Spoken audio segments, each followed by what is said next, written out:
One of the biggest battles we face in these stress-filled times is simply staying sane.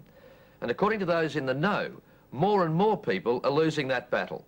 1 in 10 Australians will spend some time in a mental hospital.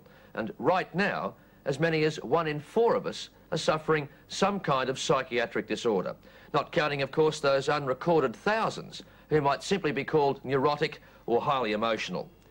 Edvard Munch recognised the problems of coping with what we've come to call the rat race back in 1893 when he painted The Scream. A few years ago, the trend was to try talking it all out on a psychiatrist's couch. But these days, the emphasis seems to be on action speaking louder than words. Hence, the so-called action therapies, sessions where people get together for the purpose of screaming, crying, punching, kicking, and otherwise pouring out their emotions in a very direct and physical way.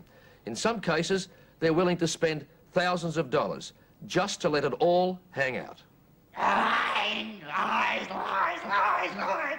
Every word of lies are lies. Everybody's a little bit crazy, and some people are better hiding it than others.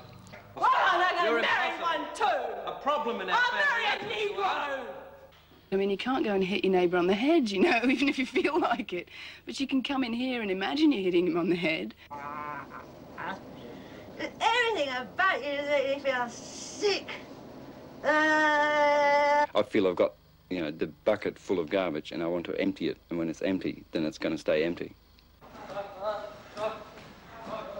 They call this the ape race, part of a practice known as bioenergetics. The theory is that by exercising your body, you can also release your feelings and improve your mind, a kind of emotional 5BX. I'd like you now for a moment to look at me. Gottfried Hoyer came from Germany with a list of credits that reads like a counterculture dictionary. Neo-Reichian vegetotherapy, orgonomy, guided fantasy, dynamic meditation. Gottfried's into the lot. As you slowly shift your weight from the balls of your feet to your heel, you might come across a point where you feel an involuntary shivering. And you allow this to happen. You breathe deeply and easily. As children, most of us, we have been taught to sit still, don't move, don't laugh, don't shout. Basically, do not express yourself. I try to help people to overcome this barrier put up by our upbringing, to become more free and to dare more to express their emotions. Explore all the movements you can make with your shoulders. Breathe deeply and easily through your mouth.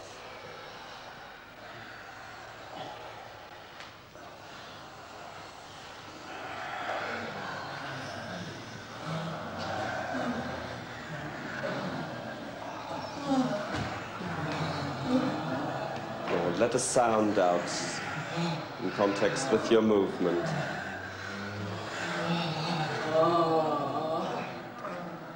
And imagine that you've been caught by an octopus and you want to free yourself from this octopus. If you think they're a little crazy, you should hear what they say about you. What could be crazier, they ask, than going through life with your emotions bottled up, being too afraid to express love, anger, or sadness? For so many years, I haven't cried. And for this weekend, I've done that. And I've learnt a lot through that. And also just the expression of anger. I do what I want. I do what I want. I do what I want to do. I do what I want. I do what I want. I do what I want. I do what I want to do. Always. What I want. I do what I want. I had tensions, depression, aches and pains. I felt I just wasn't functioning fully as a human being. I felt there was a whole lot there that had just never been allowed to be expressed.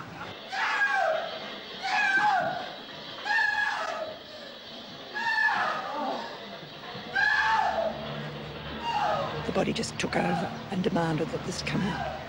And what came out was fear. Incredible fear. it's a quality of life issue. I think that did I want to stay back where I was, or did I want to grow, develop, actualise, you know, potentiate, and all those nice words as a human being.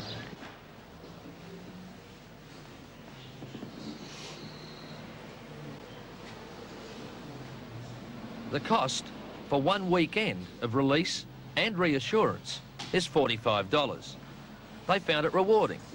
So did Gottfried. Do you make much money out of this? Is it a profitable business, and do you regard it as a business? I don't regard it as a business because apart from the money, I do get a lot out of it just for myself, but... You make a living out of it, though? Yes, yes. A good living? Yes. Seems that a lot of the people who come to you are professional people who are supposed to be helping others, but they've got problems of their own. Yes, I do think so, yes. So, in other words, you're sorting yourself out at the same time? Yes. This is part of our weekend psychodrama group, and I want to commence our session this afternoon by talking a little bit about what psychodrama is. Psychodrama, as practiced by Dr. Max Clayton in Perth, is pretty much what it sounds. People act out their troubles on the stage. Schools and class and people and... not seeing people. Not being able to dance and do things. Yeah. I don't understand. Teaching, telling me that some people are better than other people. I don't know what you're doing telling a 5-year-old that certain people aren't good to associate with. Bridget traces her problems to her childhood. She handpicks members of the audience to play the roles of those who've influenced her life. In this case, her parents, brothers and sisters. I'm going to hold on to you very tight, Bridget. You may have moved away, but I'll still hold on to you. Well, you can still hold on to me, but I'm going to move Once again, half the people here are from the so-called helping professions. Psychologists, social workers and so on. I think that the people in the helping professions are suffering from many personal difficulties, and they're also becoming more and more aware of their difficulties as a result of the work that they do, and often they come forward to work on their personal stuff and maybe even get to enjoy some of their craziness instead of being so fearful of it. By now, half the audience are in tears. You've been there. The way Dr. Clayton sees it, that's important. It means they can share Bridget's burden and reassure her. Yeah. She's not running away from you at the moment, and she's not running away from herself. Yes, it's very important that she's not scared of me. I bet you if I keep massaging your head, your headache will go away. Like a lot of other couples, Denver and Annie are finding that love's first bloom is starting to wilt. Hoping to revive it, they return on stage to their first days together. Like, I really appreciate you doing this, and I feel like going to bed. I'm just sleeping it off. I really like being with you, and I like to be with you whether you've got a headache or whether you haven't. He's reassuring. She's reassured. But a few months later, affection has been tinged by apathy. She wants a hug. He won't give her one. The result? A tantrum. Give me a cuddle, I want a cuddle. Oh, bugger off. No. I want to... Bugger off! I don't like you clawing and scratching at me. I want you to learn to accept no sometimes for an answer. All right, I hear you. I'm not here to provide you with cuddles all the time, whenever you want them. Sometimes I say no. I hear you, I hear you. When the shouting dies down, an insight into each other's feelings and hopefully a new understanding. All for $40. Notice of me, what I say. Teo paid a lot more than that for a 6-month course at the Organismic Growth Centre in Sydney. The first 3 weeks were spent in this small room and the garden outside. No books, no radio, no television. The cost? $2,500, and a similar amount for his wife, $5,000 in all.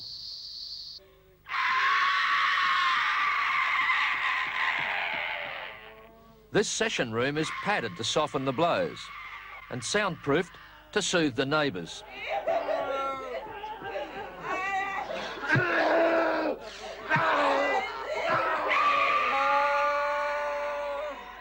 Primal therapy, or primaling as they call it, is a roots thing, going right back and deep inside to dig out the origins of the personality. It's your fault! Experiences are relived and thrashed out. The whole idea is to face up to the truth about yourself, however unpleasant, and come to terms with it.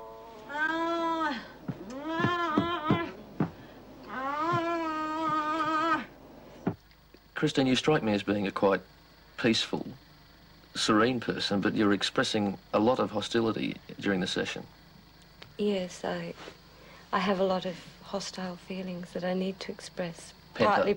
Partly because I'm generally very well behaved. When I started, I didn't really realize that I was as angry as I realize I am now.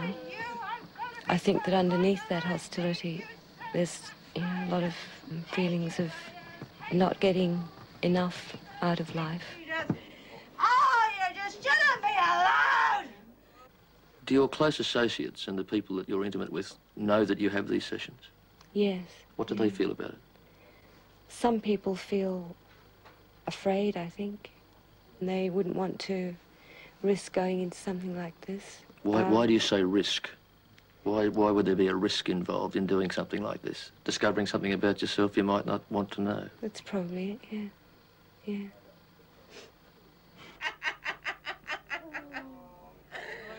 You're not gonna get the sort of house you want. You're not gonna get the sort of house you want! You're nuts! Do you regard yourself as having a problem? Well, no more than any other human being. No, I think... But you come here and other human beings don't. A lot of other people wouldn't come to a session like this. Why do you have to do it? No, well, I don't think it's because I have to, so much as because I choose to. I think anybody would probably benefit from this kind of work. You unravel your whole personality, everything about yourself, what you like to know and what you don't like to know. No! You're getting a more total perspective on yourself. The people who run the centre say what goes on here is growth, not therapy. David English and Marnie Collins say they're not trying to cure the mentally ill. Well, if we came across someone who we had any real doubts about sort of serious psychiatric problems, we wouldn't take them. Yet they did take this man. And what's his problem? Oh, you really want to know? Yeah. Well, for years and years, I have been sort of the man with the coat. I have been exhibiting myself, and I don't like that very much. I enjoy doing it. Let's not get that wrong, but it's not socially acceptable. And I'm also a smoker, which I hate very much. Like. So people would have called a flasher?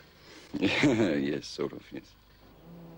It comes from my mother not allowing me to be a man, not accepting that I am. I mean, I have two sisters, and she just made it as if she had 3 daughters rather than 2.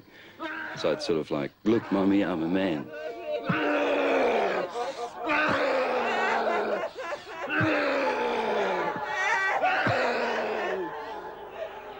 It's cases like Teo's that make one wonder whether places like the Organismic Growth Centre should come under the control of health authorities.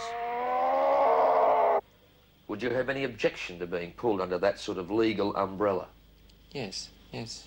Is it because you think your practice wouldn't stand the scrutiny of the law? Well, we're not qualified. It's like some sort of invasion of basic rights in a way, because what we're concerned with is people of their own free will choosing to do something that is an intensely personal thing. The expert on me is me, and that applies to anybody. Self-help, it may be. Unconventional, it certainly is. But if it all seems a little mad, there may well be method in their madness. I hate you, I hate you, I hate you, I hate you. A footnote. All Australian states except Tasmania either have laws to define and control psychological practices or are planning such laws. But our research has revealed no record of any prosecution in the last few years. The powers that be only act on complaints. And so far, apparently, there have been none.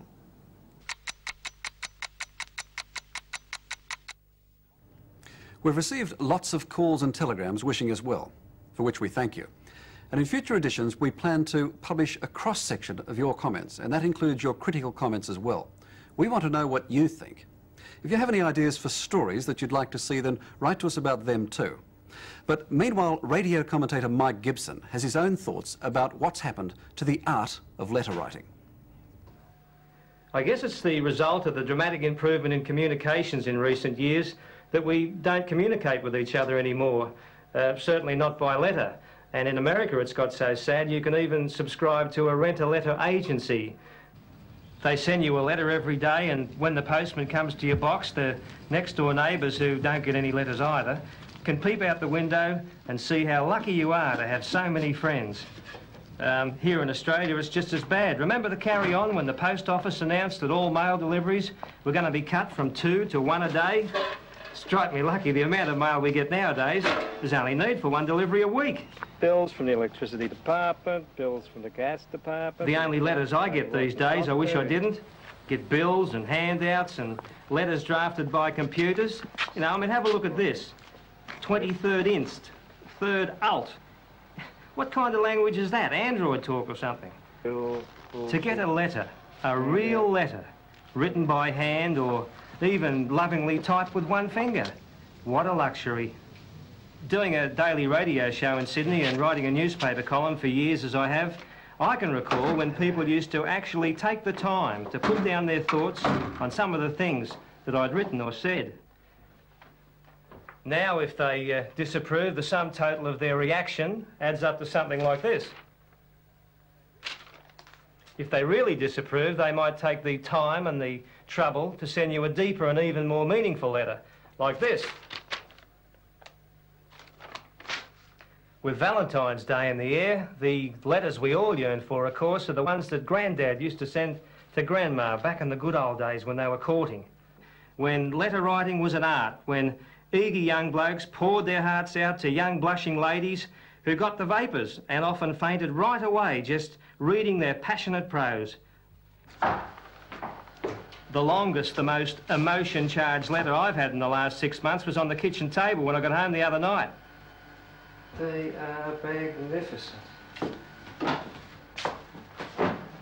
So, there it is, literary communication in the 1970s.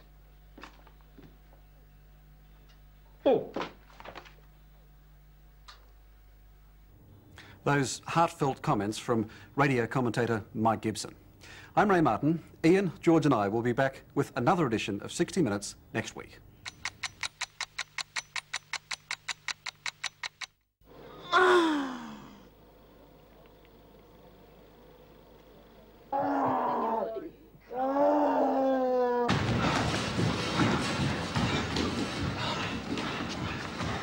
Faster. And relax your neck. Well, there's a large part of me that wants to do that, but there's a little part of me that feels tired and.